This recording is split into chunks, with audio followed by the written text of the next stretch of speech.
आज Doubtnut app download करें। Doubtnut पर अपने सभी गणित, रसायन विज्ञान, भौतिक विज्ञान और जीव विज्ञान के डाउट्स का करो सफाया। बस प्रश्न की फोटो खींचो, एक ही प्रश्न को क्रॉप करो और तुरंत वीडियो सोल्यूशन पाओ। अभी डाउनलोड करें। हेलो दोस्तों, आपका प्रश्न है कौन सी अभिक्रिया CO2 की संभावन ऊष्मा को प्रदर्शित करती है। ठीक है दोस्तों, तो पहले प्रश्न को हल करते हैं। दोस्तों पहले हमें समझ लेते हैं कि संभावन ऊष्मा को व्यक्त करने वाली अभिक्रियाएं कौन सी होती हैं। तो दोस्तों मानक अवस्था में अपने तत्वों से, ठीक है ना, यहाँ पे मैं लिख रहा हूँ इसके लिए, अपने तत्वों से 1 मोल, ठीक है, अपने तत्वों से 1 मोल यौगिक बनने के लिए, यौगिक बनने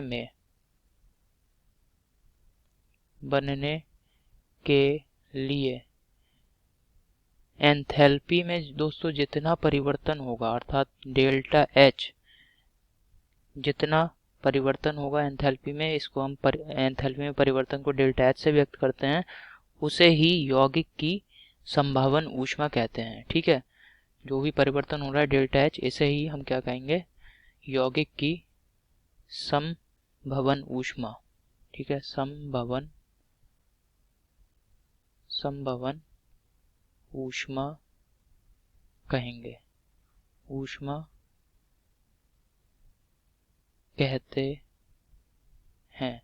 तो दोस्तों इस परिभाषा में सबसे जो मुख्य बात है, अपने तत्वों से, ठीक है, अपने तत्वों से, और वो भी यौगिक का केवल और केवल 1 मोल बनना चाहिए। ठीक है, तो जो इस प्रक्रिया के दौरान जो भी एंथैल्पी में परिवर्तन होगा उसी को हम क्या कहेंगे, संभवन ऊष्मा कहेंगे। तो दोस्तों अब देखते हैं यहाँ पे जो CO2 है, कार्बन डाइऑक्साइड, ठीक है, इसके संभवन के लिए पहले मैं यहाँ पे अभिक्रिया लिखता हूँ, फिर आपको समझाता हूँ।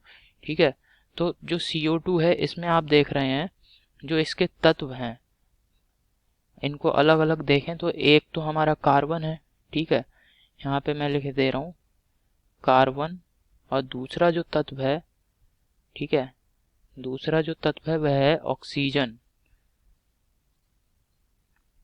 एक तत्व है कार्बन और दूसरा तत्व है ऑक्सीजन। तो दोस्तों जब इन दोनों को मिलाया जाए तो केवल और केवल 1 मोल CO2 बने। तो 1 मोल CO2 यहाँ से बने इन दोनों को मिलाने से।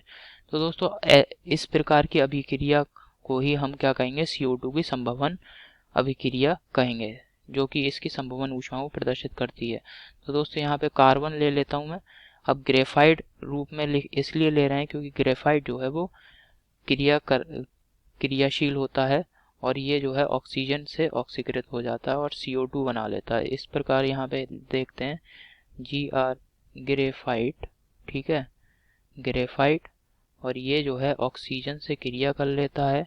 ऑक्सीजन जो है वो गैसीय अवस्था में है और यहाँ से CO2 गैस जो है बनती है। और आप देख रहे हैं यहाँ पे जो CO2 गैस है उसका केवल और केवल 1 ही मोल बना है। ठीक है दोस्तों, और इसमें जो अभिकारक हैं वो केवल और केवल CO2 के तत्व हैं, ठीक है, जिससे कि CO2 मिलके बना है। ठीक है, तो यही अभिक्रिया जो है इसके संभवन की ऊष्मा को व्यक्त करेगी, अर्थात इस अभिक्रिया के लिए जितनी एंथैल्पी होगी, एंथैल्पी में जो भी परिवर्तन हुआ होगा वह जो है CO2 के लिए संभवन ऊष्मा होगी। ठीक है, तो दोस्तों अब विकल्पों को देखते हैं। जो हमें पहला विकल्प दिया है, इसमें दिया है दोस्तों CH4 2O2 CO2 2H2 2H और 2O। तो दोस्तों यहाँ पे आप देख रहे हैं जो मेथेन है वो तो वह CO2 अर्थात कार्बन डाइऑक्साइड का तत्व नहीं है। कार्बन डाइऑक्साइड के तत्व हैं केवल कार्बन और ऑक्सीजन। तो दोस्तों ये बिल्कुल गलत विकल्प है। ठीक है, दूसरा विकल्प देखते हैं दोस्तों। यहाँ पे carbon monoxide CO plus half O2 CO2। ठीक है, तो दोस्तों कार्बन मोनोऑक्साइड CO यह भी इस जो है कार्बन डाइऑक्साइड का तत्व नहीं है, तो इसी वजह से ये भी विकल्प जो है वो गलत हो जाता है।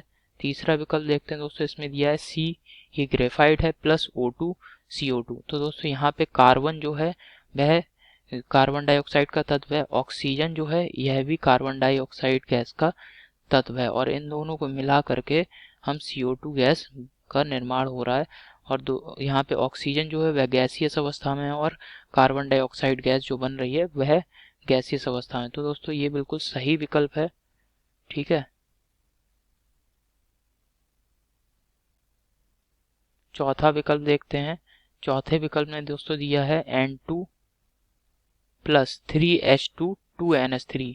तो दोस्तों यहाँ पे तो इस अभिक्रिया में CO2 तो बन ही नहीं रहा है, तो यही वजह है ये संभवन ऊष्मा को CO2 की प्रदर्शित नहीं करेगा, और ये विकल्प भी गलत है। आशा करता हूँ दोस्तों आपको समझ में आया होगा। धन्यवाद। कक्षा 6वीं से 12वीं से लेकर नीट, IIT, जेई वो एडवांस के लेवल तक 1 करोड़ से ज्यादा छात्रों का भरोसा। आज ही डाउनलोड करें डाउटनेट ऐप या व्हाट्सएप करें अपने सारे डाउट्स 8400 400 400 पर।